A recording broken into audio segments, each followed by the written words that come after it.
Kalau kita tahu kita hidup di dunia ini masalah akan senantiasa ada, tapi kepercayaan kita bukan karena masalah itu ada, tapi karena Tuhan itu ada. Kita nggak terlalu wow dengan masalah. Banyak orang yang hidup kayak turis di dalam masalahnya. Oleh karena itu semua yang dia lihat cuman, wow, masalah gua gede banget ya. Saya mau katakan, Abraham berjalan bersama Tuhan. Sehingga pada saat ketika masalah datang, matanya itu lebih cepat menemukan Tuhan daripada menemukan masalah.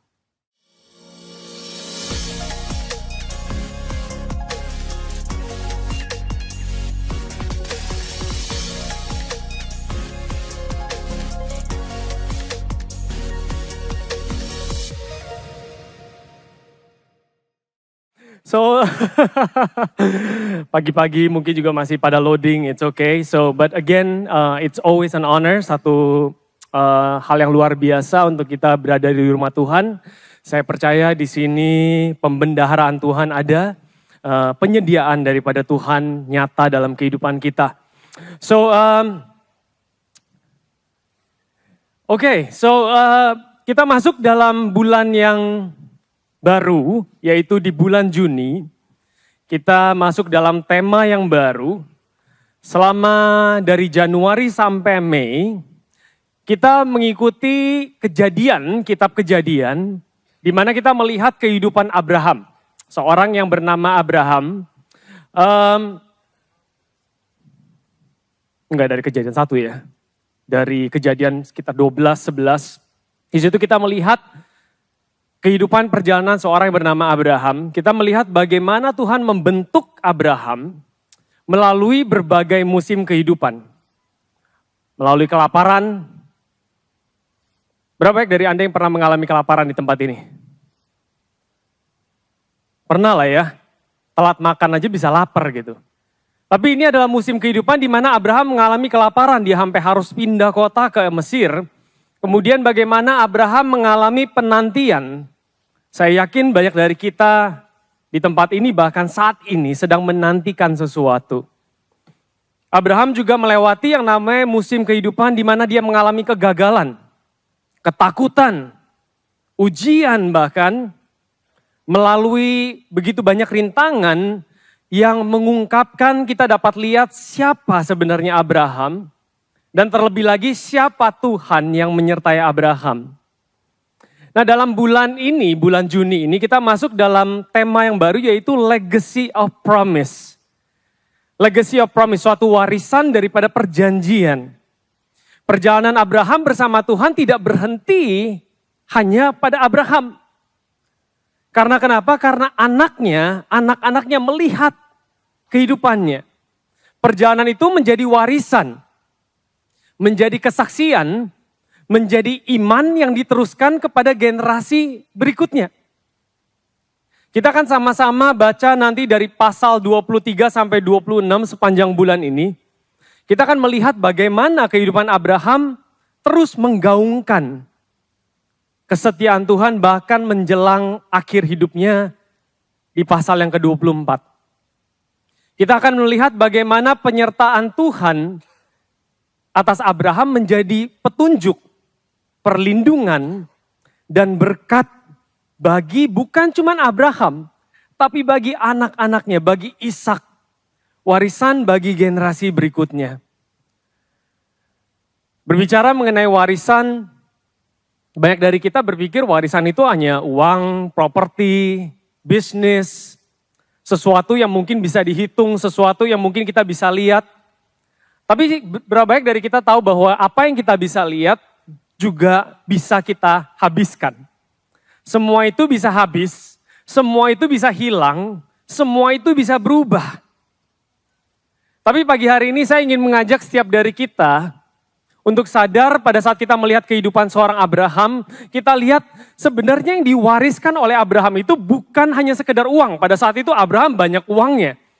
Bahkan negosiasi-negosiasi terjadi dengan Abraham oleh raja-raja sekelilingnya. Bahkan dia diberikan kekayaan demi kekayaan. Tapi hal yang diwariskan adalah iman. Iman tidak ditransfer lewat dokumen, tidak seperti SHM, surat hak milik, tapi iman ditransfer lewat kehidupan. Bukan saja kehidupan berkemenangan, tapi kehidupan di tengah-tengah masalah. Kita akan lihat sama-sama bahwa tongkat estafet itu diteruskan kepada anaknya. Tapi Genesis Kejadian 23 memberikan kita sebuah gambaran. Karena kita mencapai akhir daripada perjalanan kehidupan seorang yang bernama Abraham. Sebuah snapshot. Bukan tentang, sekali lagi, bukan tentang apa yang Abraham sudah capai. Bukan karena dia kaya apa yang dia miliki. Tapi ada suatu kehidupan yang berbeda daripada seorang yang bernama Abraham. A certain kind of life.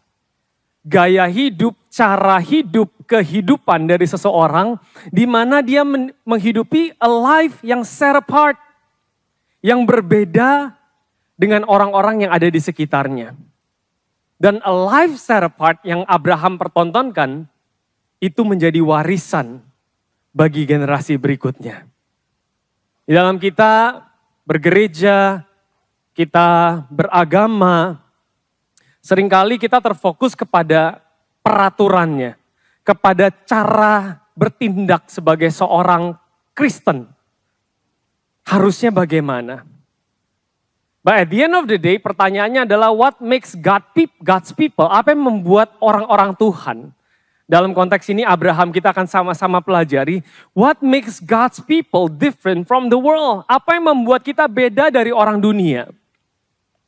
Atau mungkin kalau lebih tepatnya saya tanyakan, jika label Kristen kita dilepaskan dari kehidupan kita, label Kristen kita, apakah masih ada sesuatu yang membuat dunia melihat bahwa kita ini adalah milik Tuhan? Jangan cuma labelnya Kristen, tapi dalam kehidupan kita, kita live like there is no God. Kita hidup sepertinya kita tidak punya Tuhan. Pertanyaannya, apakah orang bisa melihat kalau kita adalah milik Tuhan? Genesis, hari ini kita akan bicara Kejadian 23, sebuah pasal yang unik. Karena di Kejadian 23 ini kalau dibaca demi dibaca dengan cepat, itu pasal yang biasa-biasa saja. Nggak ada mujizat, nggak ada malaikat, nggak ada kemenangan, nggak ada seremoni, nggak ada terobosan, nggak ada pencapaian yang signifikan, nggak ada perayaan. Hanya seorang suami yang istrinya meninggal dan dia mau mencari tempat untuk menguburkan istrinya dan dia nggak punya tanah. Kejadian 23 ayat 1 sampai 6 saya bacakan. Sarah hidup 127 tahun lamanya, itulah umur Sarah. Kemudian matilah Sarah di Kiryat Arba, yaitu Hebron di tanah Kanaan. Lalu Abraham datang meratapi dan menangisinya. Sesudah itu ia bangkit dan meninggalkan istrinya yang mati, lalu berkata kepada Bani Het yang ada di Kanaan saat itu, "Aku ini orang asing dan pendatang di antara kamu." Jadi bahkan di Kejadian 23 ini dia punya masalah. Tapi bukan masalah spektakuler. Masalah hidup mati itu adalah kehidupan manusia. Tapi dia punya masalah, yaitu dia adalah seorang asing dan pendatang. Dan kemudian dia katakan, "Berikanlah kiranya kuburan milik kepadaku di tanah kamu ini. Supaya kiranya aku dapat mengantarkan dan menguburkan istriku yang mati itu." Bani Het menjawab Abraham, "Dengarlah kepada kami, Tuanku. Tuanku ini seorang raja agung," dikatakan, "a mighty prince." Seorang yang luar biasa di tengah-tengah kami. Jadi kuburkanlah istrimu yang mati itu dalam kuburan kami yang terpilih. Go ahead, pick the best. The best of the best belongs to you karena Anda adalah seorang raja agung. Tidak akan ada seorang pun dari kami yang menolak menyediakan kuburannya bagimu untuk menguburkan istrimu yang mati itu. Menarik kalau kita baca, kalau saya pikirkan, saya renungkan, menarik. Karena kita tahu sekali lagi cerita Abraham. Abraham itu is not a perfect guy. Bukan orang yang perfect. Bahkan pasal 20 kita lihat bagaimana dia gagal dalam ketakutan dia terhadap Abimelek. Dia tadi saya katakan mengalami kelaparan. Bahkan di Mesir dia berbohong dengan hal yang sama karena dia takut dibunuh jadi dia berbohong. Terus dia membuat keputusan salah bahkan sama seperti kita. Hagar Ismail menjadi keputusan yang salah. Kita melihat Abraham ini orang yang biasa-biasa saja. Tapi Bani Het melihat sesuatu yang berbeda. Seringkali kita jalan hari-hari demi hari-hari, kita berasa kita biasa-biasa saja. Tapi saya percaya pada saat kita benar-benar bahasanya mengembodied. Bukan cuma di kepala, bukan cuma di hati, tapi kita menghidupi bahwa kita ini adalah milik Kristus. Saya percaya yang lihat itu orang sekitar kita. Bukan bilang dia itu keren gak pernah gagal. Tapi bahkan dalam kegagalannya kenapa sepertinya ada berkat Tuhan yang beserta dia. Dalam kemanusiaannya, dalam keterbatasannya, kenapa sepertinya dia oke-oke saja. Dikatakan Bani Het melihat sesuatu yang berbeda. Di dunia ini kita terlalu mau untuk terlihat menonjol. We want to stand out. Kita mau jadi yang terbaik, kita berubah dalam satu malam. Terima Tuhan, instead of proses, kita masuk dalam proses, kita langsung berubah. Bahasanya jadi haleluya, haleluya, haleluya. Padahal hatinya masih jauh, boro-boro mengembodied. In this world, orang mengejar sesuatu yang bisa terlihat di depan. Achievements. Orang mau stand out. I want to achieve something that has never been achieved before. Saya mau mendapatkan pencapaian yang belum pernah dicapai oleh orang-orang. You want a different kind of career. Kita mau karir yang berbeda. Kita membangun success story yang berbeda. Gaya hidup yang mau beda. Mau kelihatan, wah saya keren. I want to stand out. Different possession, harta benda. Net worth bahkan, saya mau melebihi tetangga saya. Kalau dia punya A, saya punya A++ gitu.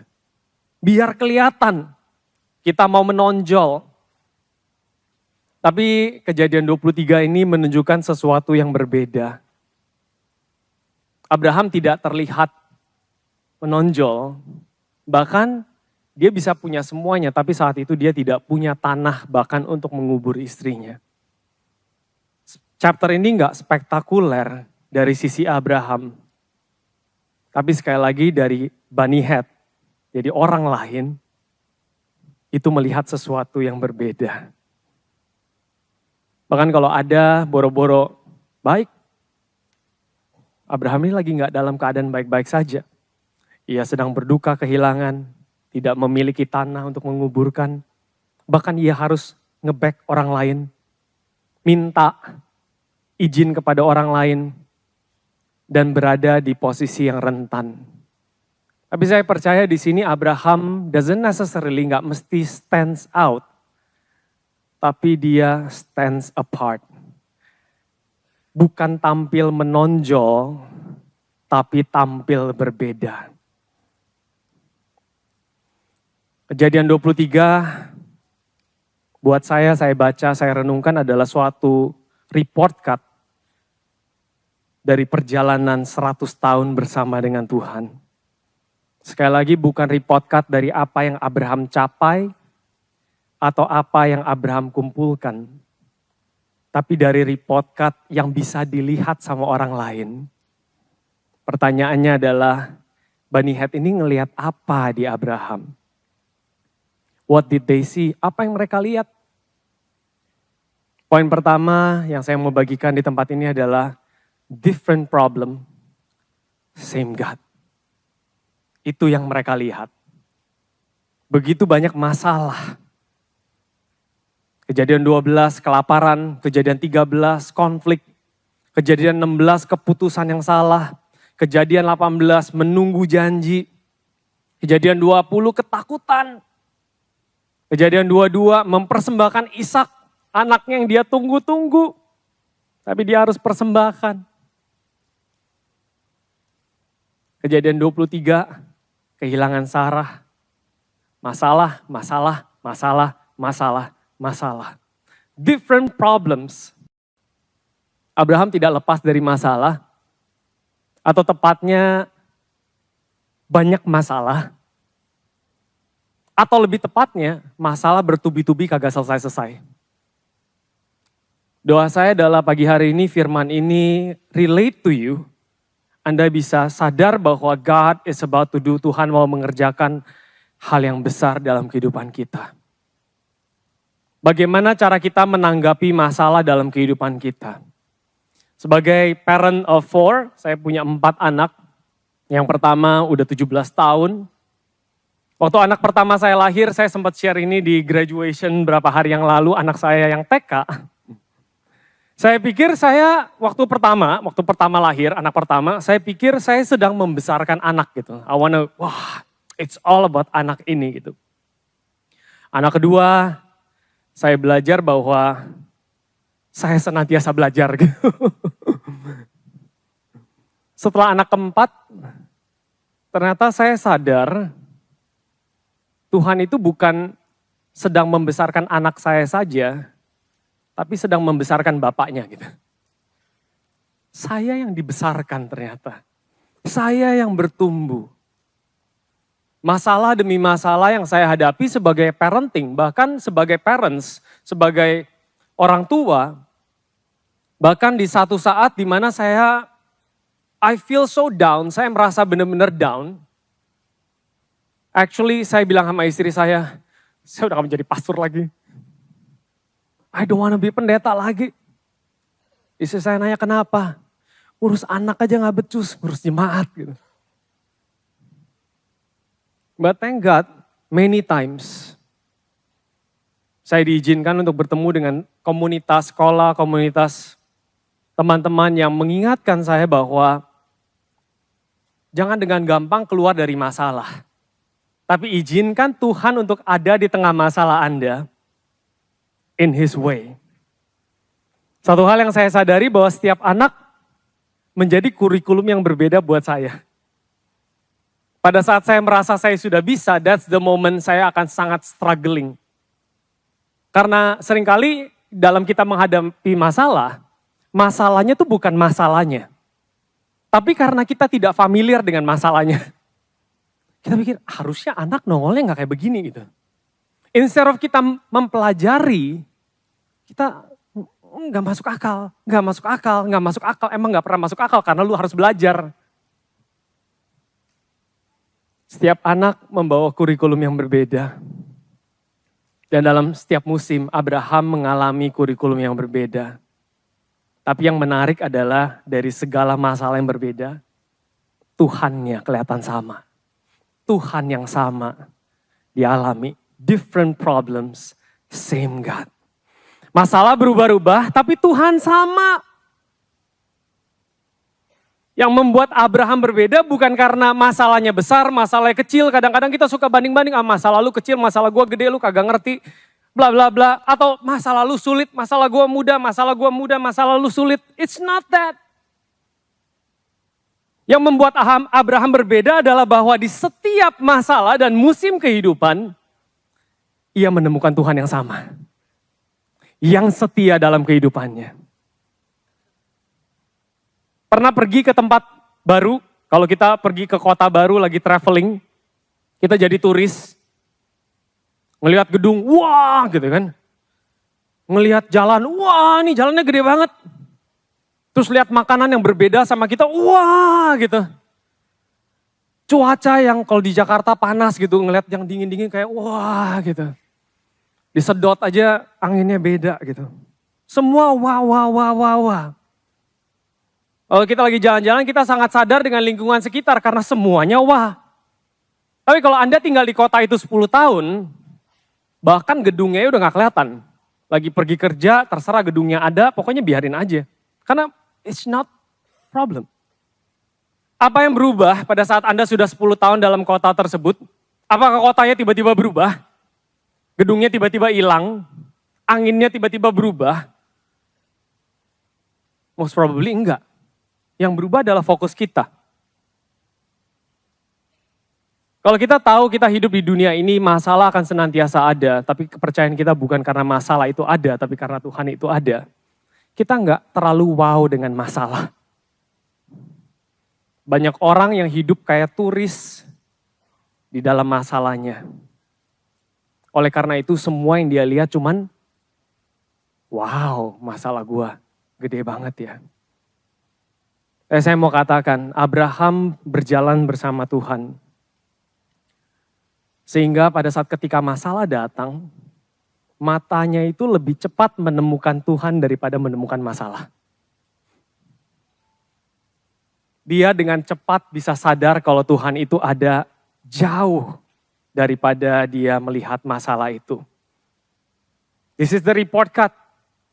Di dalam pernikahan kita, berapa baik dari kita tahu bahwa bahwa pernikahan itu membukakan.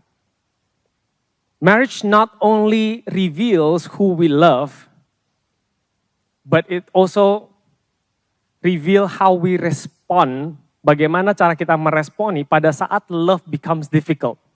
Pada saat mengasihi itu susah. Waktu kita menikah kita berpikir akhirnya menemukan orang yang tepat gitu.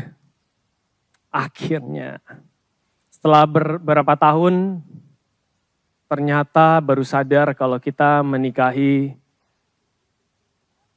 masalah. Manusia. Kok menikahi masalah ya? Salah sayang, salah. Jadi ternyata kita menikahi manusia.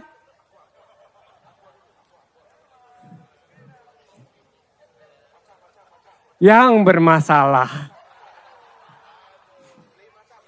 Beli maca. Ternyata kita menikahi manusia. Gak terlepas dari yang namanya masalah. Pernikahan yang sehat bukan pernikahan yang tanpa gesekan atau tanpa masalah.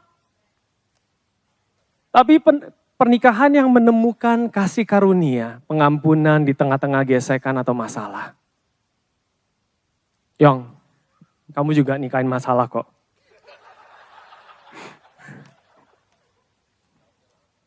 Aduh, ini kayaknya malam ini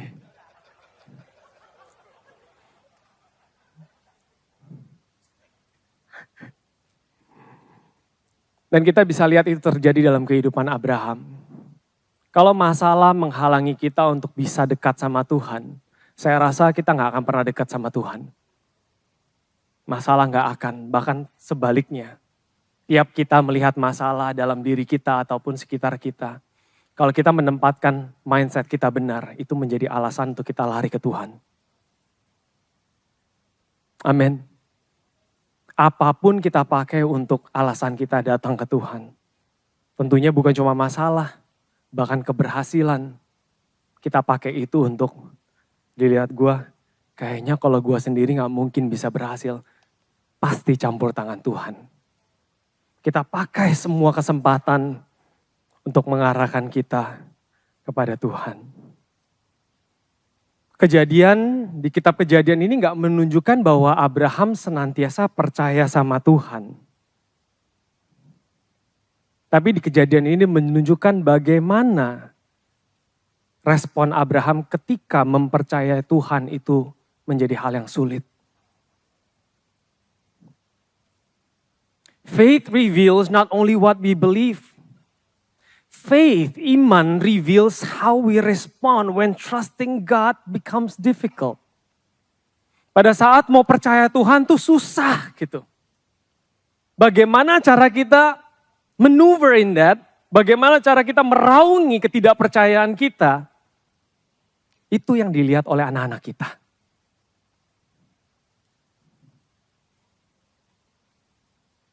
A life set apart is not a life without problem. It is a life where God's faithfulness become visible through those problems. Kehidupan yang berbeda, bukan kehidupan yang tidak ada masalah, tapi kehidupan di mana kita bisa melihat kasih Tuhan. Kita bisa melihat kesetiaan Tuhan di dalam permasalahan demi permasalahan. Ada orang bilang sama saya begini waktu saya masuk dalam pernikahan mau jadi orang tua. Dia bilang kalau lu berantem ya jangan depan anak.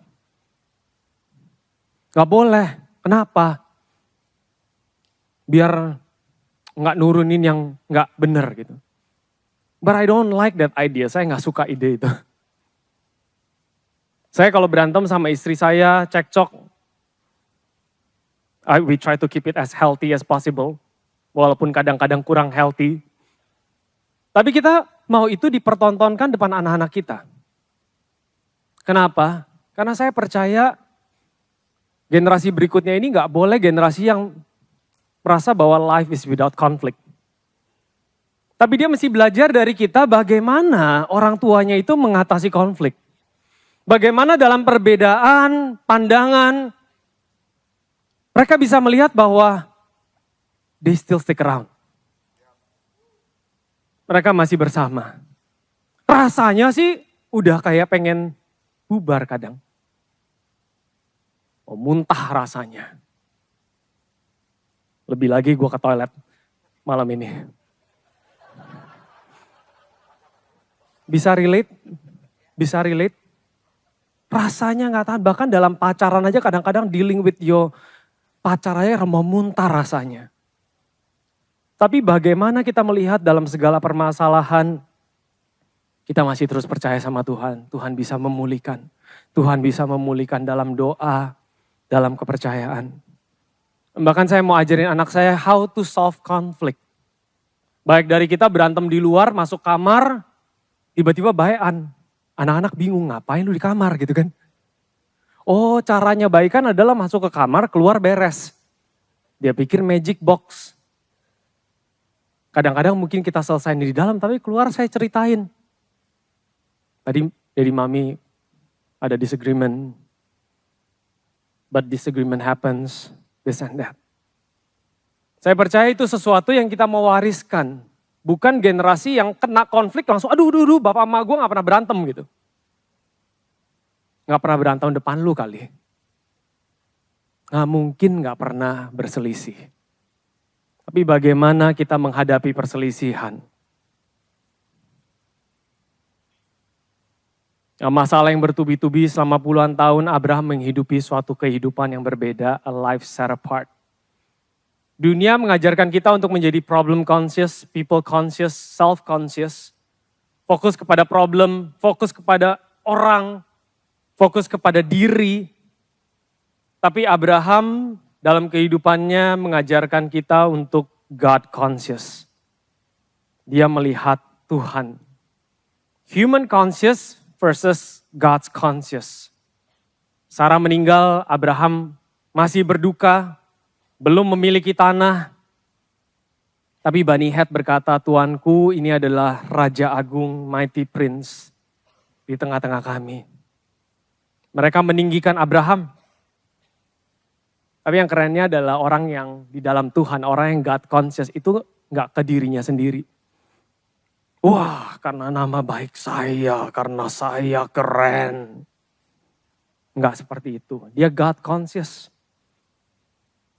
Abraham melakukan sesuatu yang menarik.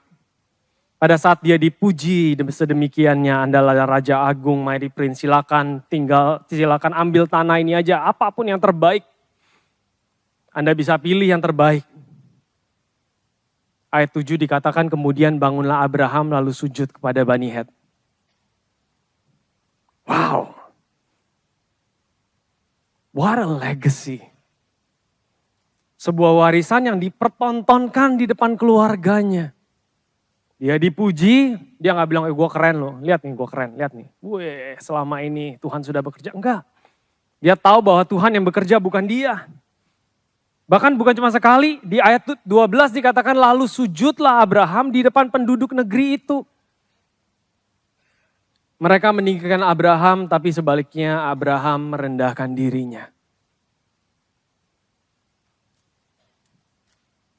Seseorang yang tinggal God conscious, orang yang tahu bahwa dirinya itu bukan apa-apa kalau bukan karena Tuhan.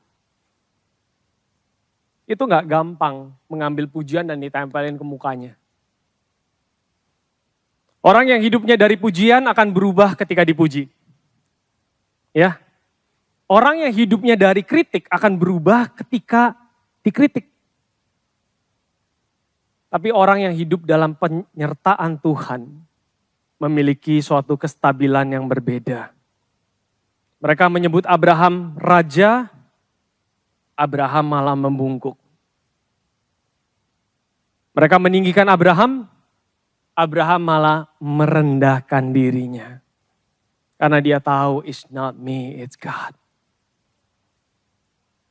Bani Het saat itu Abraham conscious, benar? Dia lihat human, wow, Abraham. Tapi Abrahamnya God conscious. Abrahamnya ngelihat Tuhan. Light, ringan hidupnya.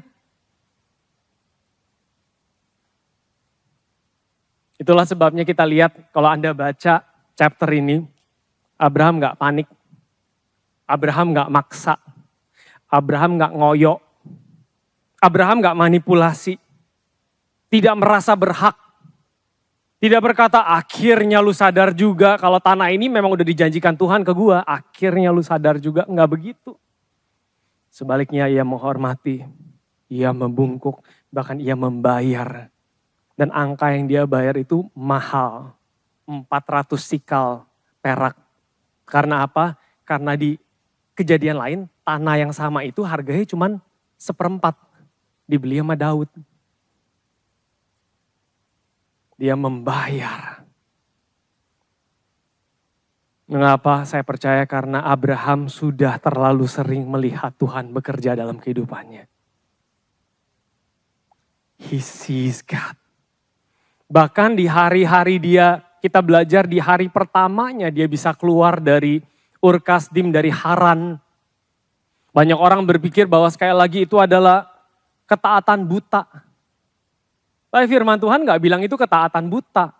Dikatakan di Kisah Para Rasul bahwa Tuhan sudah menampakkan dirinya bahkan pada saat dia masih di Mesopotamia. It's not blind faith, church. Abraham itu bukan iman yang buta, but it's an accumulated trust. Kepercayaan yang dibangun hari demi hari, masalah demi masalah.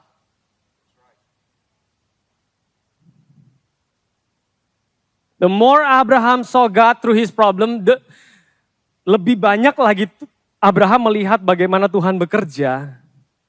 Abraham semakin bisa melepaskan. Kejadian 14 bahkan ketika Raja Sodom menawarkan kekayaan yang cuma-cuma kepada Abraham, Abraham menolak. Karena kenapa?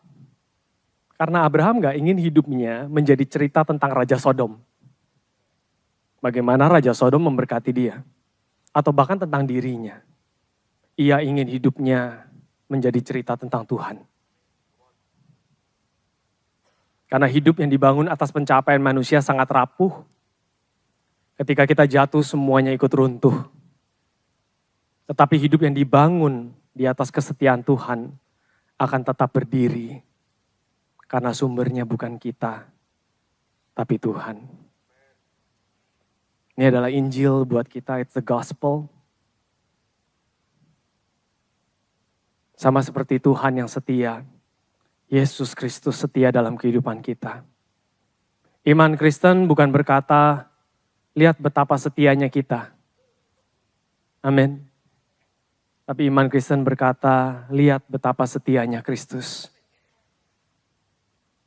Faith in Christ means trusting God who gave up His only Son for us. Allah membuktikannya dengan memberikan salib. Menunjukkan bahwa ia dapat dipercaya. But I want to close with this. Saya mau tutup dengan ini. Berbicara mengenai legacy, ada bedanya. There's a difference between being remembered, diingat, dan menjadi pengingat.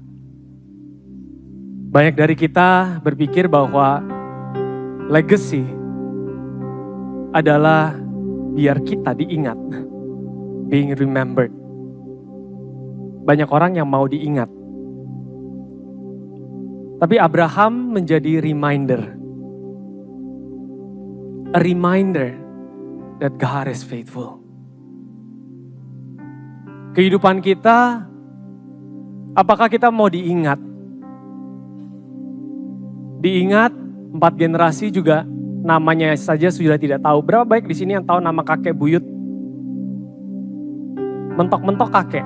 Kalau ingat nama kakek buyut, kurang lebih berarti kakek buyut itu pahlawan kurang lebih. Nobody remembers. Almost.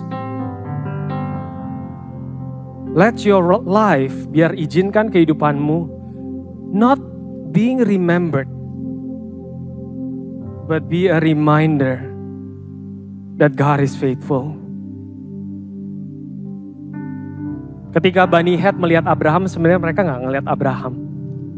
Mereka sebenarnya melihat Allah yang sedang menyertai Abraham. Abraham's real legacy was not, bukan dia nggak pernah gagal. His legacy is that Tuhan tidak pernah gagal.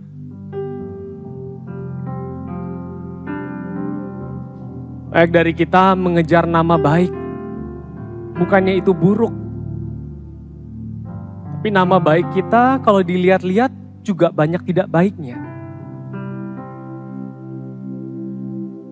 Tapi izinkan diri kita menjadi peringatan kalau Tuhan baik. Apa mungkin warisan terbesar yang kita bisa turunkan bukan mewarisi barang, tanah, uang,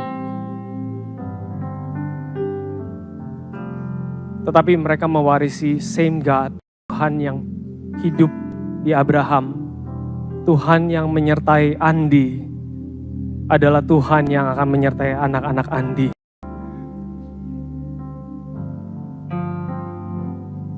Tuhan yang sama yang telah menyertai Anda di tempat ini akan menyertai keturunanmu. A life set apart is not about us. Our legacy, capaian, is about Him. His faithfulness. Bulan ini kita akan sama-sama lihat the legacy of promise. Doa saya adalah setiap dari kita mengingatkan satu sama lain kalau Tuhan setia. Tuhan ada di tengah kita. Mari sama-sama kita bangkit berdiri.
Tuhan, aku berdoa di tempat ini.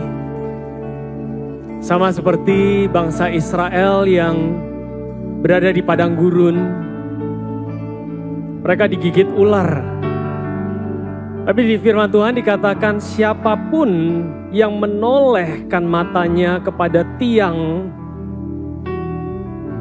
a bronze serpent, dikatakan tiang tembaga yang ada ular, dalam sekejap orang itu akan mengalami mujizat kesembuhan. Yang hadir di tempat ini maupun yang secara online, Tuhan, kami percaya sekali lagi, Tuhan, Engkau adalah Tuhan. Engkau adalah Tuhan, a God of natural yet supernatural. Engkau sanggup melakukan hal lebih besar dari apa yang kami bisa bayangkan. Engkau sanggup memulihkan dengan cara yang kami gak pernah pikirkan. Tapi pada saat mata terarahkan kepada Engkau, this morning, Father God, pagi hari ini izinkan itu terjadi dalam kehidupan setiap jemaat anak-anak-Mu di tempat ini. Mari angkat tangan kita bersama-sama. Terus dengan mata yang terpandang kepada Tuhan. Hati yang kagum kepada kebaikan-Nya. Izinkan Tuhan untuk mengalirkan kuasa dalam kehidupan-Mu. Bukan cuma kuasa, tapi dikatakan Kristus. 1 Korintus 1 ayat 24 dikatakan Kristus yang adalah kekuatan dan hikmat Allah dalam kehidupan-Mu. Bukan cuma kekuatan, tapi hikmat Tuhan berikan untuk keluar dari apapun masalah yang sedang kau alami bersama dengan Tuhan. In the name of Jesus, setiap tangan masih terus terangkat. Diberkatilah engkau pada saat engkau masuk. Diberkatilah engkau pada saat engkau keluar. Kau akan menjadi kepala dan bukan menjadi ekor. Bukan karena engkau tidak ada masalah. Bahkan apa yang ada di tanganmu begitu banyak masalah mungkin. Tapi dari semua masalah yang ada, different problems, you have the same God. Izinkan Tuhan menjadi Tuhan dalam kehidupanmu.